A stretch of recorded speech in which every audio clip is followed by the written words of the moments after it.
How can commitment take you to the next level? When my father was still a young man, he was into a lot of trouble. In fact, he was named Jimmy Bato kasi talagang nanggugulo siya. And he was a high school dropout, moving from one high school to another. His life was really a mess. Until one day when he met my mother. At that time, she was a young woman, very pretty, and my father just fell head over heels for her. And after that time, when they became boyfriend and girlfriend, and eventually when he committed himself to marry her, and they got married, a drastic change happened in my father's life. He went back to school, finished high school, finished college, went into law school, graduated cum laude, and eventually became a lawyer, and eventually became a judge. What happened to Jimmy Bato? What happened to my dad when he met my mom? The answer is simple. He decided to commit to her, and his commitment to her changed him. His commitment to her brought out the best in him. You see, commitment brings out the best in us. And that's why when you decide to make a commitment, whether it's in a job or in a relationship or in a service in Lingkod, it will take you to the next level as a Christian and as a person, because it will bring out the best in you. In this presentation, let me just share with you 3 ways by which we can bring out the best in us in making a commitment. The first one, base your commitment not on emotions, but on a decision. Base your commitment not on emotions, but on a decision. We are familiar with the song Feelings, no? Feelings, nothing more than feelings. You know, many relationships today fall apart. Many governments crumble. Many businesses fold up. Many careers are destroyed because many people today base their commitment to anything on fleeting emotions. Emotions that come and go. Emotions that are sometimes up or sometimes down, depending on what's happening in your life. When a person makes a decision, when a person makes a commitment based on decision, it will bring out the best in you. Because this time around, you will not be committed only when you feel like it, but rather you are committed because you are decided to be committed to something. And therefore, it will bring out the best in you. There will be days when you don't feel like doing things, but because you are committed to it by decision, you will do it. I'll give you an example. Here in Lingkod, we are always taught to pray every day. And believe me, there are days when you don't feel like praying. But once you make a commitment to pray every day, and that commitment is not just based on emotions, but based on a decision, it will bring out the best in you, because this time around, you're gonna pray every day whether you feel like it or not. So commitment based on decision brings out the best in a person. The second thing, make a plan to follow through. It's not enough that you made a decision to commit. You have to have a plan to follow through, a roadmap, some kind of a syllabus or a plan that would allow you to really follow through with your commitment. Because once you have a roadmap, it gives you confidence that, hey, this is doable. This is something that can be accomplished. And therefore, when you do make a commitment to something, whether it's service, whether it's in your work, whether it's in a relationship, make sure you have a plan on how you can follow through. The legendary great people in the world are committed people. But they're not only committed, they also follow a certain roadmap in order to be able to follow through with their commitment.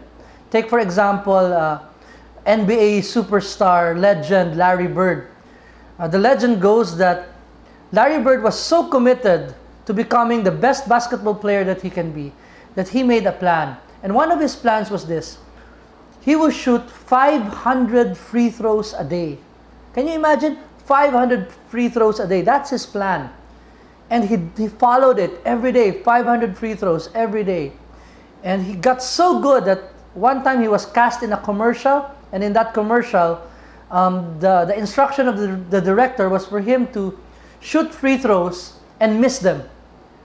And Larry Bird looks at the director and said, you know, Direct, I'll follow what you say, but I'll try to miss. I'll try my best to miss a shot. Because Larry Bird became so good at what he was doing that it was almost impossible for him to miss a shot.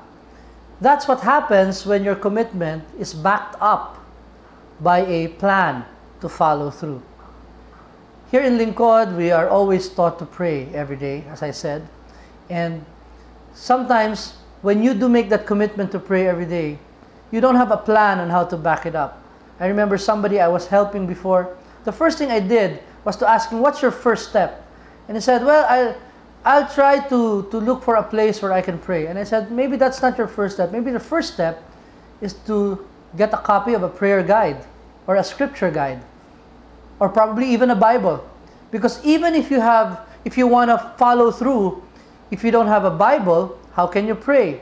Even if you want to follow through, if you don't have a prayer guide, especially if you are a new member of Lingkod, it will be very difficult to follow through. As a leader in Lingkod, it's my responsibility to help my member come up with a plan in order to follow through with his or her commitment. And the third thing, take responsibility when you fail in your commitments. Take responsibility when you fail in your commitments. We can commit, we can decide to commit, we can even have a plan. But believe me, human as we are susceptible to failure. We can fail, and sometimes we can fail big time. And when that happens, what do? Brothers and sisters, sometimes we can even use failure to bring out the best in us. We can use failure to take us to the next level of commitment. We can use failure to make us a better person. Sabi nga nilang madalas, make your stumbling blocks your stepping stones. Ang bawat hadlang, gawin mong hakbang. You become a better person when you fail. How? By taking responsibility when you fail. Don't point fingers at other people. Don't blame the government. Don't blame the weather. Don't blame your leader. When you fail and you know it was your fault, take responsibility for it. Because once you take responsibility for your failure in your commitments, it brings out the best in you. You become a better person. You emerge a better person. Have you ever tried climbing an escalator that is going down? Whenever you stumble in that escalator and you don't stand up again, the escalator will just pull you down. Therefore, you have to stand up again. And when you stand up again, you could recover and you come out a better person, a stronger person. I remember a brother in Lingkod many years ago. He failed. He committed a big sin. And many people was telling it would be very difficult. They were saying it was difficult for him to recover. But with God's grace and with the help of the community, this brother came back and recovered from that difficulty. And today, he's one of the leaders in the community. Why? Because he used his failure not as a way to escape and justify, but rather he looked at his failure, took responsibility for it, and picked up the pieces, the broken pieces of his life, and stood up again. Sometimes your failure can really bring out the best in you if you take responsibility for the failure in your commitments. In closing, Psalm 37 verse 5 says, "Commit your way to the Lord, trust in Him, and He will act." Brothers and sisters, it's not easy to be committed. It's not easy to commit based on a decision. It's not easy to have a plan and follow through. And definitely, it's not easy to bounce back whenever you fail in your commitments. But here is our conviction, here is our faith, that God is committed to you. And if you commit your ways to Him, He will act, and He will give you the grace to be committed. Brothers and sisters, take commitment seriously. In Lingkod, in your workplaces, in your families, in everything that you do. And trust that the Lord will bring out the best in you. God bless you, brothers and sisters.